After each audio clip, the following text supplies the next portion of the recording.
Et ce matin, on a décidé de s'intéresser aux cantines et aux restaurants d'entreprise. Est-ce possible de manger sainement et de manière équilibrée tous les midis? Les menus sont-ils vraiment adaptés à tout le monde? On va essayer de comprendre tout ça. Je vous précise qu'on a préparé ce sujet avec nos confrères de Doctissimo et vous retrouvez toutes les infos sur doctissimo.fr. Docteur Jean-Michel Cohen, d'abord, est-ce que c'est possible de manger équilibré à la cantine?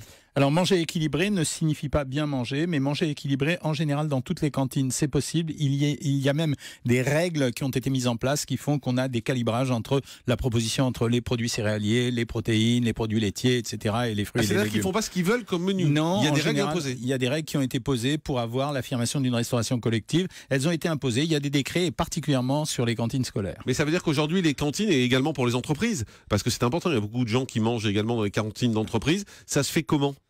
En général, il y a le chef cuisinier qui propose les menus, l'intendant qui fait les achats et des équipes de diététiciennes qui sont censées vérifier que l'organisation des menus est correspondante à un bon équilibre nutritionnel. Seulement, aux 3 niveaux de décision, il y a des problématiques. Il y a des problématiques au niveau des intendants qui se font rouler la plupart du temps par les industriels de la restauration collective. Exemple, j'achète un rôti d'Indono, je le paye pas cher. Je crois que je l'ai payé, mettons, 3,50 € le kilo, mais c'est un rôti congelé.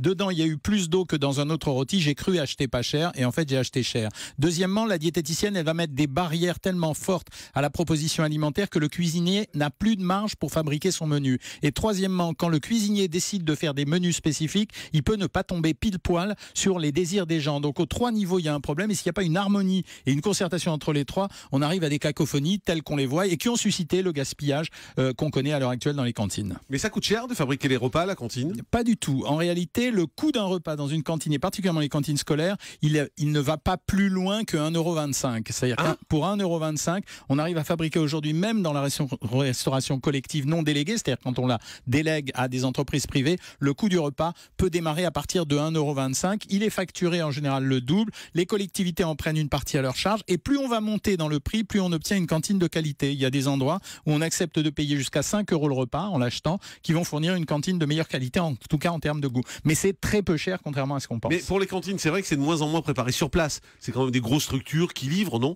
En particulier pour les restaurants d'entreprise. Oui, alors le problème c'est que la plupart du temps, ces cantines passent par des appels d'offres, que ce soit dans les entreprises ou dans la restauration scolaire, et qu'au cours de l'appel d'offres, très rares sont les collectivités où on fait attention à l'appréciation du goût et à la qualité des produits servis. Et donc on achète le prix. Et au travers de ce prix, finalement, on a toujours un produit qui est médiocre. Et l'histoire du fait maison, parce qu'il y a des municipalités qui ont accepté d'avoir des cuisines personnelles à eux, c'est du pipeau, parce que rien ne change au fait qu'il va falloir faire des achats correspondant au prix qu'on a voulu, et puis parce que de toute façon la préparation elle est standardisée puisque c'est une préparation de type industriel, donc le coût du fait maison pour rassurer les parents ça marche pas si bien que ça. Globalement on critique toujours les cantines scolaires on dit que c'est pas bon, les restaurants d'entreprise globalement on dit que c'est pas bon. Vous avez vu la réaction tout à l'heure quand on parlait de vous à la cantine d'Europe 1, tout le monde dit voilà, parce qu'on a le sentiment que c'est pas bon les cantines, c'est vrai ou pas?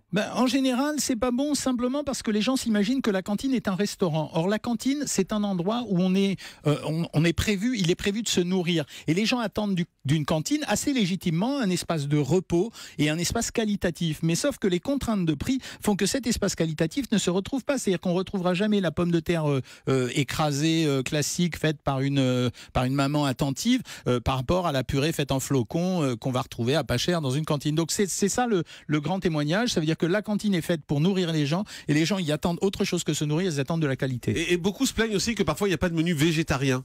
Alors ils ont raison parce que les initiatives qui ont été proposées récemment sont intéressantes. Alors bien sûr, ça a été un peu démagogique de la part de certaines positions politiques de dire on va faire du menu végétarien, ça permet de contourner élégamment le communautarisme, mais c'était pas idiot parce que cette spécificité elle commence à arriver en France, donc il faut s'en intéresser et finalement c'est moins cher peut-être que faire des cantines non végétariennes, mais surtout il faudrait donner l'autorisation aux enfants d'utiliser comme dans les pays nordiques les lunchbox, et je rappelle que dans les pays nordiques on n'a pas du tout de problème d'obésité. Et les lunchbox, c'est-à-dire chaque enfant vient avec sa nourriture. Et ça concerne les allergiques, ça concerne les enfants qui mangent halal, qui mangent kasher, qui mangent végétarien, qui n'ont pas envie de manger certaines choses, qui sont au régime. Et là, on a une espèce de comportement réactionnaire de la part des directeurs d'école qui vise à empêcher les gosses d'amener des lunchbox. C'est stupide. Isabelle Conin.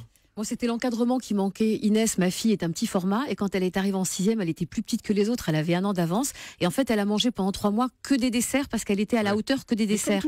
Et en fait, on l'a laissé partir avec des éclairs, un yaourt et tout, jusqu'au moment où je me suis dit, mais pourquoi elle mange jamais de plats? Et en fait, elle les voyait pas. Et puis en plus, les cuisiniers, ils ont pris l'habitude, ils veulent varier de temps en temps dans les cantines scolaires avec de l'argent, avec pas cher. Et en fait, ils s'amusent à faire des menus qui correspondent pas aux enfants. En fait, les enfants veulent des choses simples et goûteuses. Voilà, point, pas plus. Docteur Richoux. Oui, il y a 2 aspects dans la nourriture, et ça Jean-Michel le sait bien. Et il y a l'aspect calorique, nutritionnel, mais il y a l'aspect aussi l'envie de manger, la satisfaction de manger. Et vous ne pouvez pas enlever les deux. Et ça peut être pas très bon sur le plan calorique, mais au moins très bon au goût. Et il faut faire un équilibre entre les deux. Absolument. Et malheureusement, quand on est dans la réglementation, il y a des calories calibrées, nutritionnelles calibrées, mais parfois le goût, il n'est pas calibré du tout. Le travail est mal fait dans l'ensemble parce que la cantine pourrait être un outil pédagogique. Ça veut dire qu'on pourrait signaler des choses dans les cantines, mettre des affichages, faire des espaces récréatifs, etc. Rien n'est fait dans ce sens-là. La cantine est toujours vue sous l'angle de la nourriture et de la nourriture avec le prix et avec des contingences nutritionnelles. Or, la nourriture, c'est aussi du goût. On aime manger, pas seulement vous et moi, Jean-Marc, tout le monde aime manger, y compris les enfants.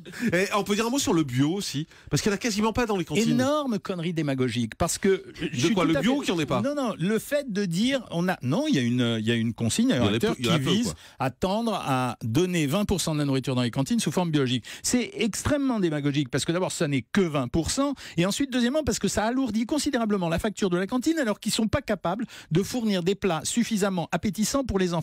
Donc le bio, c'est pour la maison et pour les gens qui peuvent se l'offrir. À la cantine, contentez-vous de leur faire un bon steak de poulet avec des petites frites pas trop grasses et avec une salade de tomates qui ressemble à de la tomate et qui ressemble pas à une espèce de fruit pourri que les enfants mangent pas, ou le fameux chou-fleur que tout le monde a détesté.